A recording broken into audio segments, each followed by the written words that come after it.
Good morning. John here from Dad's Vans. So I purchased an all-wheel drive diesel 170 Sprinter. I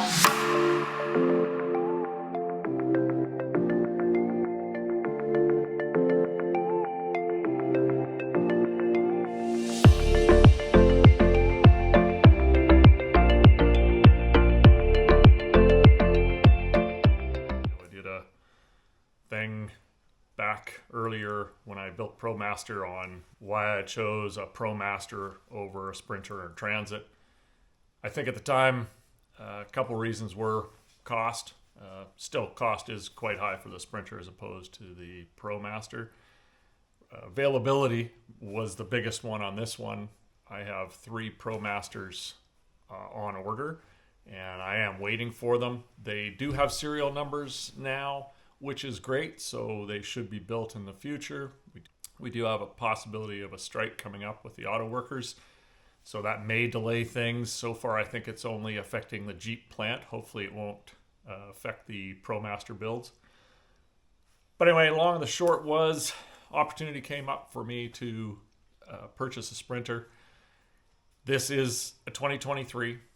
It has the all-wheel drive, which I quite like as opposed to the 4-wheel drive. It is a diesel. First things, we went out to Vancouver to pick it up from Open Road Mercedes. The guys out there were great. Drove over to a place called Tech Van.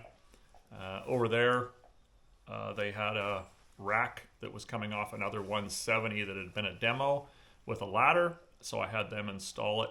It was very seamless. And then from there, we drove back to where we are in Alberta. First impressions, the Mercedes drives great. Interesting, lots of times ask people what they like best about their Mercedes. I said, I really enjoy the ProMaster. And they said, really, you need to drive one. We drove it 1,200 kilometers back to Alberta, and it drives very nice. This one in particular has cruise control.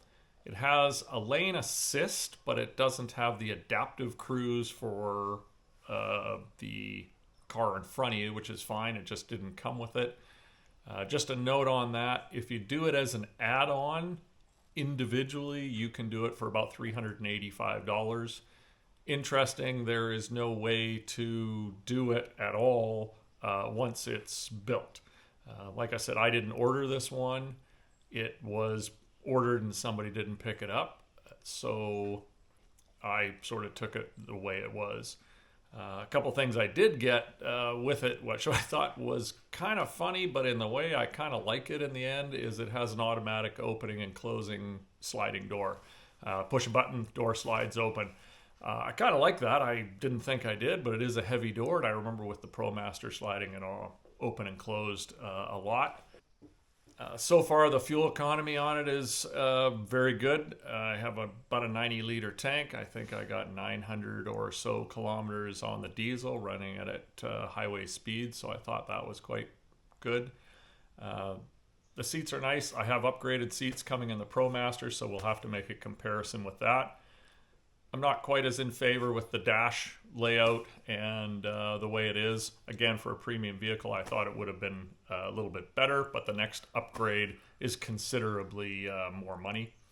I do like the electric sliding door on the side. It came with it. It is pretty handy. I do like the height. I'm 6'2", so the height in the Sprinter is nice. The width across the back, I'm going to have to put the bump outs on it to sleep across the van, so I give myself more room in the kitchen and storage area. It is set up to sleep long ways, especially if you do a sliding style bed. I like the back doors and the way the hinges work. They got 2 positions. One is open to parallel with the walls, and the other one they come all the way around and almost touch the side walls. So in windy conditions, you can put them all the way around and they'll stay fairly well. So for the next 3 months, I will be building out a Mercedes 170 all-wheel drive Sprinter. Like I say, it's got the roof rack already on top and a ladder down the side. It's going in to have bump outs put on the back, as well as a window in the sliding door and a window on the front driver's side. There'll be about 400 amp hours of lithium batteries. We'll have 300 watts of solar panels on the roof, max air fan, S-bar heater, water tank, and also a gray water tank going in underneath. We're going to be using an isotherm drawer 85 type refrigerator, and the usual ceiling panels, cabinets, sinks, etc. Going in. I understand a suspension kit will probably have to go into it after it's loaded. I didn't put one of those into the ProMaster, and it seemed to do very well. So long or the short, time will tell as the build goes on. We'll be driving it around and seeing how it goes with the weight, and we'll show you how the whole build goes.